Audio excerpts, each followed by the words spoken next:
Setelah kita percaya kepada Tuhan Yesus, maka kita memiliki hubungan yang baru dengan Allah dan saudara seiman. Oleh karena itu, sangat penting saudara terhubung dengan gereja, saudara digembalakan, dan saudara bertumbuh di dalam persekutuan keluarga Allah.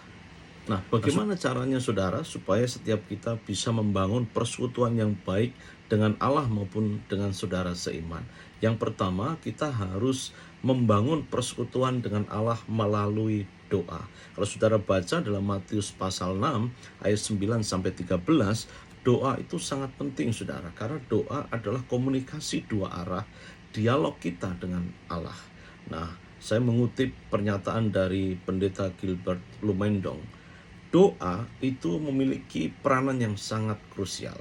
Yang pertama, doa adalah pintu.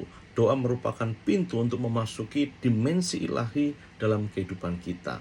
Selain itu, saudara, doa seperti tangga.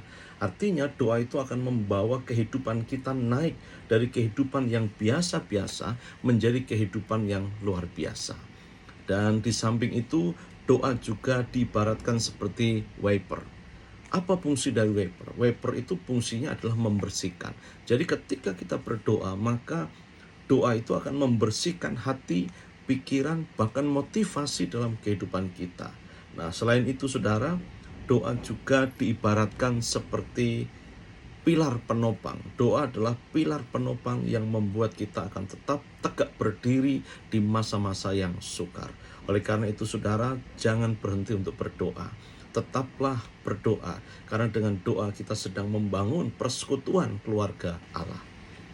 Yang kedua, kita juga bisa membangun persekutuan dengan Allah dan sesama melalui firman-Nya. Firman adalah kebenaran yang Tuhan berikan kepada setiap kita. Oleh karena itu, kalau ingin bertumbuh di dalam persekutuan keluarga Allah, saudara harus mencintai firman Tuhan. Saudara mengambil waktu untuk membaca dan merenungkan firman Allah.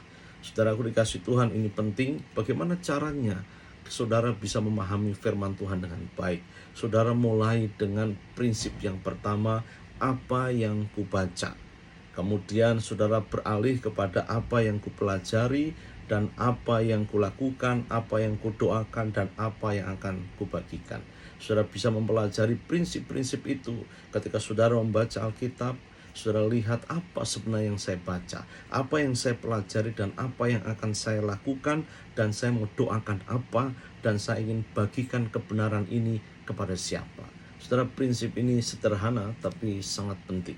Oleh karena itu, bersekutulah dengan firman Tuhan, membaca, merenungkan firman, melakukan firman, dan belajar untuk membagikan firman. Yang ketiga, saudara, kita bisa membangun persekutuan keluarga Allah dengan cara bersekutu dengan Allah melalui saudara seiman. Artinya, saudara tidak mungkin bisa berkata, aku mengasihi Tuhan, tapi saudara gagal dalam hal mengasihi orang-orang yang saudara lihat. Kasih kepada Allah akan dibuktikan dengan kasih kepada sesama. Oleh karena itu, persekutuan dengan orang-orang yang seiman itu sangat penting. Saudara hadir di gereja, saudara bersekutu dalam kelompok-kelompok kecil, dalam pendalaman Alkitab, membaca firman-Nya bersama-sama, saling mendoakan, itu akan sangat menolong kerohanian kita. Oleh karena itu, kita perlu bersekutu dengan Allah melalui saudara-saudara seiman. Nah, saudara, mengapa persekutuan dengan saudara seiman itu sangat penting? Yang pertama, saudara, ini sebagai bukti bahwa kita mengasihi Allah. Sangat tidak mungkin kita mengasihi yang tidak kelihatan, yaitu Allah. Dan di sisi lain, kita tidak bisa mengasihi yang kelihatan, yaitu saudara seiman. Yang kedua, bersekutu dengan saudara seiman tujuannya ialah untuk memelihara dan menjaga dari kemurtatan atau pengaruh kedagingan setan dan juga dunia. Saudara perlu saling bertumbuh. Saudara perlu membangun sebuah komunitas, karena dalam komunitas itu saudara akan saling menguatkan satu dengan yang lainnya.